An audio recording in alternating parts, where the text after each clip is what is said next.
Assalamualaikum warahmatullahi wabarakatuh. Perkenalkan, nama saya Rizky Agung Setiawan. Pada video kali ini saya akan membagikan bagaimana menjadi seorang teknisi yang baik. Yang kedua adalah apa saja yang dibutuhkan oleh seorang teknisi elektronik dalam prakteknya. Yang ketiga adalah bagaimana cara seorang teknisi menyelesaikan pekerjaannya. Dan yang pertama yang paling ingin saya bahas adalah bagaimana menjadi seorang teknisi yang baik. Menjadi seorang teknisi yang baik pada dasarnya adalah di dalam hati ya. Berarti kita jujur, amanah. Bila kita jujur dan amanah, maka semua akan lancar-lancar saja. Nggak ada yang ditutup-tutupin atau kita bohong, atau itu malah memperkeruh suasana dan tidak akan berkah nantinya di pekerjaan Anda. Lalu menjadi seorang teknisi itu tidak gampang. Jadi perlu upaya, perlu niat, perlu usaha untuk belajar dan selalu belajar. Menjadi seorang teknisi itu adalah seorang problem solver ya, problem solver. Jadi penemu masalah ya. Bila ada masalah ini, oh sebabnya ini, oh dikarenakan karena ini, maka obatnya ini, atau maka harus diganti ini, harus diganti ini. Dan itu adalah rangkaian cara berlogika seorang teknisi, yaitu apa? Analisa kerusakan. Itu menjadi seorang teknisi yang baik. Ada dua tipe seorang teknisi yang baik ya, yaitu ya dia jujur, disiplin, amanah. Udah itu. Yang kedua adalah pastinya selalu konsisten dalam setiap ucapan ya. Dan yang tidak kalah terpenting adalah kita tidak boleh menjatuhkan teknisi yang lain ya. Kita tidak boleh menjatuhkan nama baik teknisi yang lain. Oh, bahwa ini garapannya nggak bagus, nggak boleh seperti itu.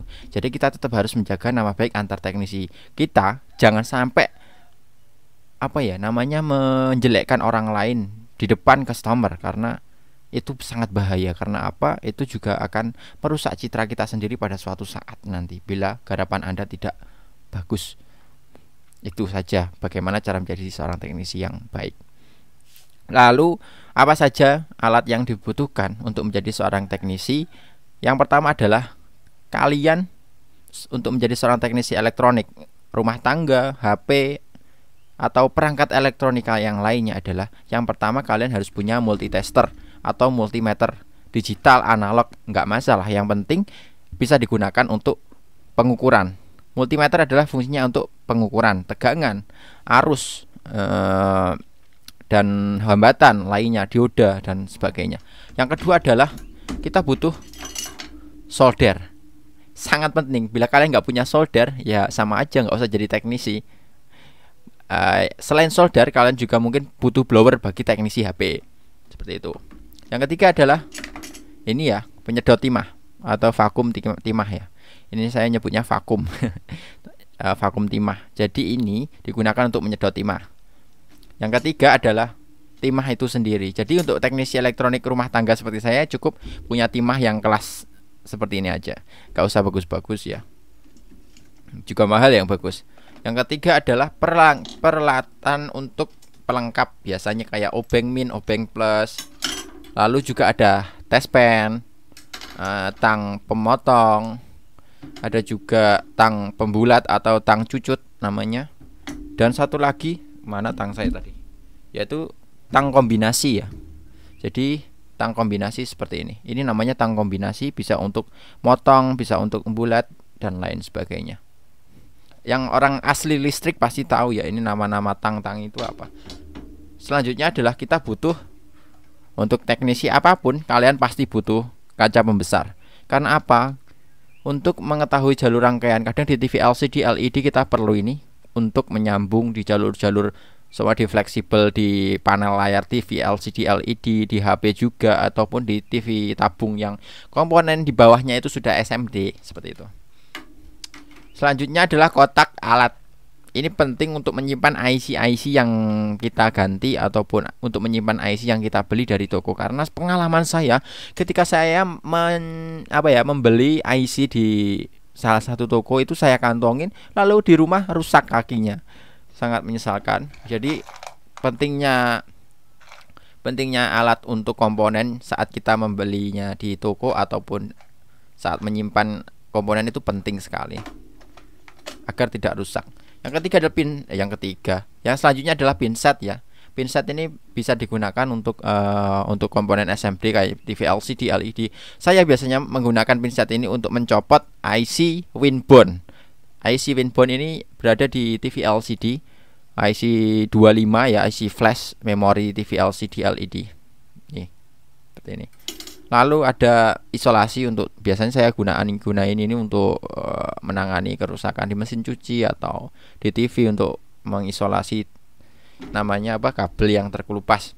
Nah, ini opsional, kalian bisa milikin ini, yaitu menjadi teknisi di portable untuk HP bisa, untuk sembarang barang bisa nih, kalian bisa punya. Sebenarnya harganya 35.000 kalau nggak salah, kalau nggak 25. Jadi itu ya yang saya miliki. Kalau yang opsional kayak power supply ini memang dibutuhkan untuk teknisi HP. Jadi kalian harus punya untuk teknisi HP, harus punya blower, harus punya apa namanya, power supply. Atau mungkin untuk teknisi HP kalian juga perlu penjepit seperti ini. Digunakan kan untuk ini ya, untuk menjepit PCB HP seperti ini. Saya rasa itu aja alat-alat pokok yang dibutuhkan untuk menjadi seorang teknisi. Jadi nggak banyak-banyak amat sih kalau menurut saya. Jadi ya cukup murah modal untuk menjadi seorang teknisi. Yang terpenting adalah kalian mau belajar, itu saja. Kalian itu mau belajar, nggak pernah menyerah. Tua muda itu sama aja. Yang penting itu ketelatenan, keuletan. Yang penting teliti.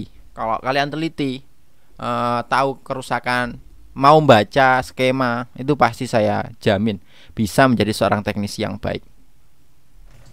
Lalu nggak kalah pentingnya yaitu kalian harus punya toolbox untuk alat ini. Alat ini yang tadi saya perkenalkan, kalian harus punya toolbox. Jadi saya juga udah punya toolbox. Boxnya gede ya kalau saya. Jadi habis dipakai itu harus disimpan dulu, yang baik, yang rapi, karena bila kita membutuhkannya kita tinggal ambil. Kalau saya pas servis panggilan gitu, saya wajib menggunakan itu. Kalau enggak ya, kalau servis panggilan saya gunakan kotak box yang segini, lalu saya masukkan tas. Jadi enggak kecampur-campur sama alat-alat yang rentan yang lain, kayak multitester ini saya sendirikan. Pokoknya yang berat-berat sendiri, yang apa namanya, yang rawan rusak itu sendiri, dan lain sebagainya. Lalu saya ingin menjelaskan ya, bahwa ada dua tingkatan seorang teknisi. Yang pertama adalah teknisi pemula, yang kedua adalah teknisi yang mahir. Teknisi pemula ini bisa dibilang noob ya, noob kalau kata-kata orang. Yang kedua adalah teknisi yang pro atau profesional. Yang noob atau yang pemula ini bekerja berdasarkan ingatan, hafalan, dan coba-coba, trial dan error. Itu sangat berbahaya. Jadi bagi teknisi pemula, kalian sudah harus wajib untuk belajar skema. Belajar skema itu penting karena apa? Skema itu akan mengajari Anda bagaimana cara rangkaian itu bekerja, bagaimana cara komponen itu bekerja antara komponen satu dengan komponen yang lain, rangkaian satu dengan rangkaian yang lain, itu saling bekerja. Bila Anda tidak mau menjadi seorang teknisi yang mau baca skema, ya silahkan, tapi resiko ditanggung sendiri. Saya dulu mencoba awal-awal menjadi seorang teknisi pemula, itu adalah sangat berat. Karena apa? Saya harus belajar rangkaian, belajar skema, belajar ngafalin komponen, dan lain sebagainya. Tapi sisi positifnya sampai sekarang saya kecanduan untuk baca skema. Karena apa? Baca skema itu menarik. Baca skema itu sangat bermanfaat karena bisa mengasah otak kita, mengasah analisa kita, problem solving itu sangat dimudahkan sekali. Saya pernah dulu main ganti-ganti aja malah rugi bandar, nggak dapat untung dari servis itu sendiri, jasa servis itu sendiri, malah rugi ya, seperti itu. Yang kedua adalah tingkatan yang pro atau profesional. Bagi seorang teknisi yang pro, dia ini handal ya. Dia buka skema, bekerja dengan alur sistem dari sistem rangkaian elektronik itu sendiri. Seumpama, jadi ada kerusakan di bagian vertikal, maka apa saja yang menyebabkan vertikal itu rusak, maka dia buka datasheet IC vertikal tersebut. Kaki apa saja, seumpama kaki 1, 2, 3, 4, 5, 6, ini kakinya apa aja, dianalisa dia kemana arahnya. Lalu di komponen yang lain dia juga buka skema lagi. Jadi antara komponen yang satu dengan komponen yang lain saling bekerja sama. Karena apa? Untuk mencapai tujuan bersama itu tadi. Sebenarnya dalam kehidupan sehari-hari sama aja ya, komponen elektronik itu disatukan untuk mencapai tujuan bersama agar mendapatkan apa namanya, tujuan yang diinginkan. Kalau IC vertikal itu untuk menampilkan layar vertikal ke atas ke bawah, berarti kan yang rusak biasanya di VCC vertikal. Ada yang pakai suplai simetri plus min, ada yang tidak, yang ada rangkaian pump up-nya, ada yang tidak, dan lain sebagainya. Jadi yang profesional biasanya itu menggunakan skema, menggunakan analisa, tidak tergesa-gesa atau disiplin dalam mengerjakan pekerjaannya, telaten, teliti, dan lain sebagainya. Tetapi juga banyak teknisi senior yang mungkin bisa dikatakan sudah kehilangan konsentrasi. Kadang maunya ngerjain yang ini, malah kena tetangganya seperti itu, karena mungkin karena faktor penglihatan, karena mungkin faktor umur juga itu mempengaruhi konsentrasi seorang teknisi dalam bekerja. Lalu yang ketiga saya ingin menjelaskan, yaitu bagaimana seorang teknisi itu menyelesaikan pekerjaannya. Yang pertama adalah bila kita ingin dikunjungin oleh pelanggan atau orang yang membutuhkan kita atau customer, maka kita harus wajib jujur, kita tidak boleh bohong, amanah, dan kita bilang apa adanya saja. Jadi kalaupun Anda rugi harus nomboi, saya pernah nomboi panel LCD, panel LED 32 in karena kecerobohan saya naruh obeng di kantong. Saya jalan, itu panelnya di bawah. Udah tuh kegetok, tok, udah pecah. Lalu saya ganti sekitar 1.200.000. Tapi saya bilang ke orangnya, jujur saya, Pak, Bu, ini rusak, tadi kecerobohan saya merusakin panel TV ibu dan bapak.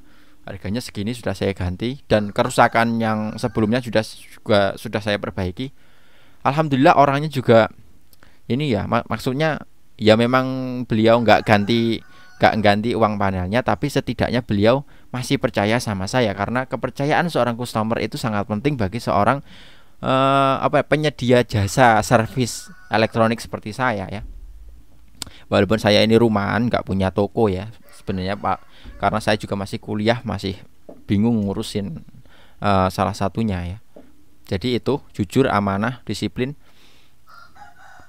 Yang selanjutnya adalah untuk menjadi seorang teknisi dalam menyelesaikan pekerjaannya itu kita juga harus mau belajar, niat, usaha sungguh-sungguh. Kita mau belajar dari senior kita. Jujur saya selama ini belajar dari seseorang itu guru ya, dari teknisi, tapi nggak selalu bertanya. Cuma ada sih di daerah dekat saya, tetapi nggak selalu tanya. Jadi nggak selalu tanya, saya baru mentok itu baru nanya.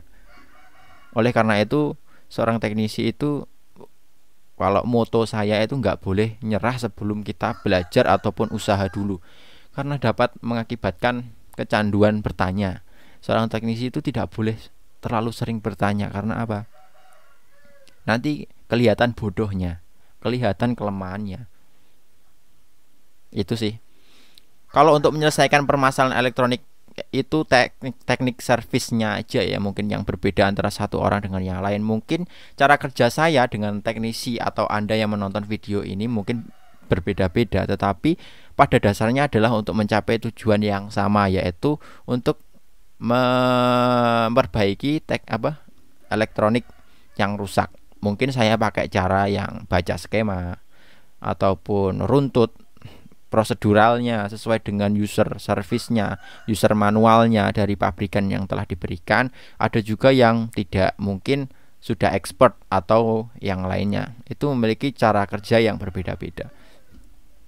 Jadi saran saya, bila Anda ingin menjadi seorang teknisi elektronik, saya sarankan untuk tetap belajar dan jangan pernah berhenti untuk belajar, karena perkembangan elektronik itu sangat pesat. Komponen SMD apalagi, kalian perlu belajar tentang komponen SMD, resistor SMD, dioda SMD, dan IC-IC SMD yang lain. Itu sangat berfaedah sekali, karena di masa yang akan datang kita akan dihadapkan pada komponen SMD semua pada perangkat elektronik, HP, TV, LCD, LED, OLED, Smart TV, dan TV-TV yang canggih. Mungkin itu dulu yang bisa saya bagikan pada video kali ini. Bila ada kurang atau lebihnya saya minta maaf.